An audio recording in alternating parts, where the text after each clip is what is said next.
Bien, una vez hemos visto las tres leyes de Newton, vamos a avanzar un poquito más en el conocimiento sobre la dinámica y bueno, deciros que esta es la segunda ley de Newton, ¿de acuerdo?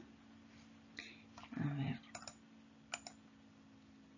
Tenemos la segunda ley de Newton.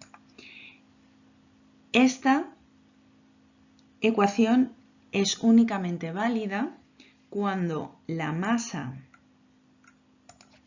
del cuerpo es constante, pero hay casos en el que la masa varía. Por ejemplo, en un cohete, cuando va quemando el combustible, la masa de ese cohete va variando, ¿de acuerdo? Entonces, para aplicar la segunda ley de Newton en casos específicos cuando la masa del cuerpo no es constante, sino que varía con el tiempo, hay que definir la cantidad de movimiento. La cantidad de movimiento se define con la letra P y, como os fijáis, aquí es una magnitud vectorial.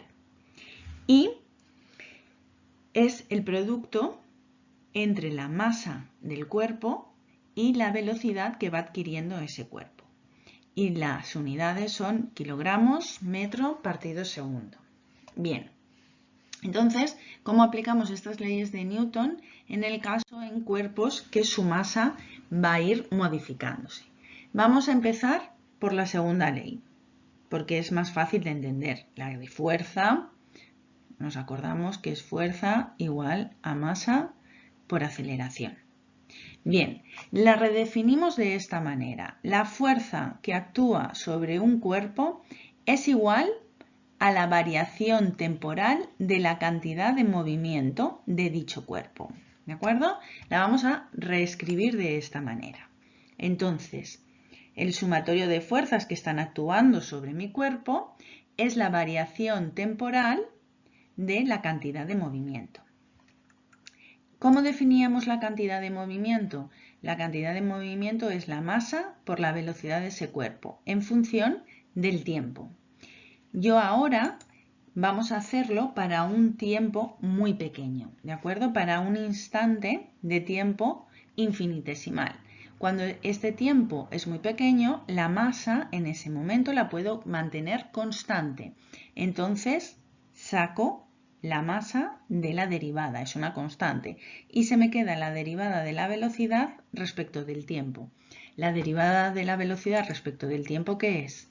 La aceleración. ¿De acuerdo? Esta es una segunda manera de definir la segunda ley de Newton. ¿De acuerdo? Cuando la masa de los cuerpos varía a lo largo de todo el movimiento, pero en tiempos muy cortos es constante. Bien, esta es la misma expresión que teníamos en la transparencia anterior y ahora redefino la segunda ley de Newton, la ley fundamental de la dinámica, como si se aplica una o varias fuerzas sobre un cuerpo libre, éste experimentará una variación temporal de su cantidad de movimiento, equivalente a la resultante de las fuerzas aplicadas.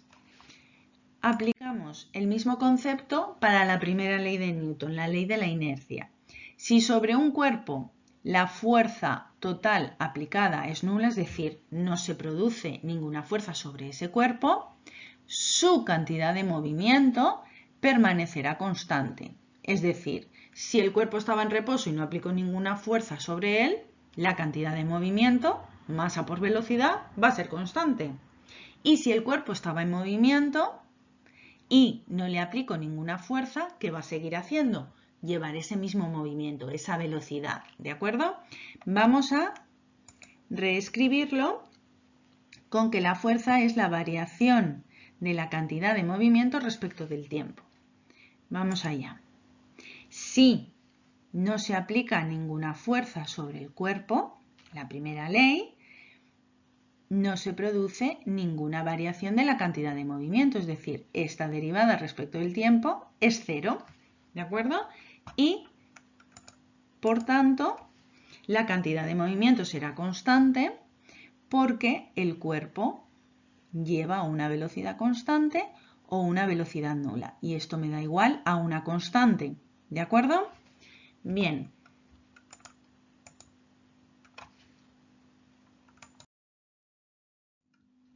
Y por último, La tercera ley, cuando un cuerpo A ejerce una fuerza sobre un cuerpo B, este responde sobre A con una fuerza idéntica pero de sentido opuesto.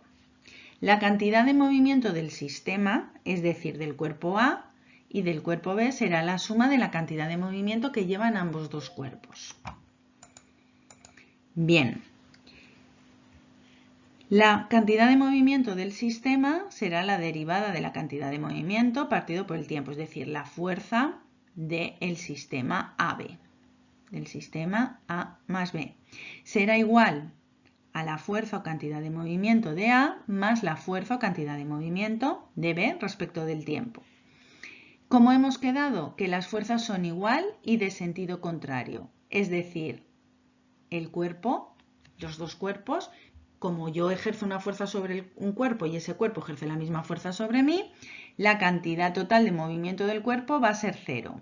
Es decir, que la fuerza de A sobre B es igual y de sentido contrario a la que A ejerce sobre B. Y eso va a ser exactamente 0. ¿De acuerdo? Y aquí definimos que la fuerza que ejerce A sobre B es igual y de sentido contrario a la que ejerce B sobre A.